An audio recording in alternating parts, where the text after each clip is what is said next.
శ్రీమాత్రే నమః. సంఖ్యాశాస్త్రంలో ఒకటో సంఖ్య అదృష్ట సంఖ్య కలిగినటువంటి వారి గురించి మనం తెలుసుకుంటున్నాం.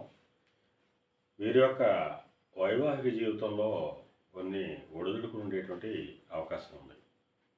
అందుకని ఈ ఒకటి అదృష్ట సంఖ్య కలిగినటువంటి వాళ్ళు వివాహ సమయంలో సరైనటువంటి భాగస్వామిని ఎంచుకోవాలి. అలాగే కొద్దిగా వీళ్ళకు ఉండేటువంటి తత్వాన్ని కూడా బయట ఉన్నట్లుగా ఇంట్లో ప్రవర్తించడం కొద్దిగా అదుపులో ఉంచుకోవాలి. ఈ అదుపులో ఉంచుకోవడం అనేటువంటిది మానవ సాధ్యం కాదు కాబట్టి వీరికి దైవబలం అవసరం అవుతుంది. ఈ ఒకటి అదృష్ట సంఖ్య కలిగినటువంటి వ్యక్తులు శివారాధన చేయడం చాలా ఉత్తమం.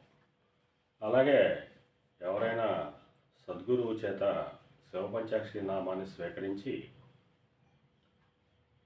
ప్రతి సోమవారం శివాలయానికి వెళ్ళడం కానీ, లేదా మాస శివరాత్రికి ఖచ్చితంగా శివుణ్ణి పూజించడం కానీ, అలాగే మహాశివరాత్రి రోజు ఉపవాసం ఉండి జాగరణ చేయడం, ఇటువంటి జాగ్రత్తలు తీసుకోవడం వల్ల వీళ్ళ వైవాహిక జీవితంలో ఉండేటువంటి ఒడిదుడుకులు చాలా వరకు కూడా తగ్గేటువంటి అవకాశం ఉంటుంది.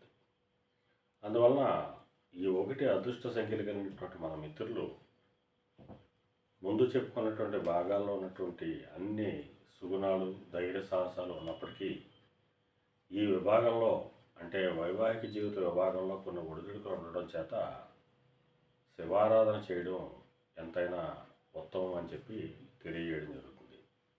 శ్రీమాత్రే నమః.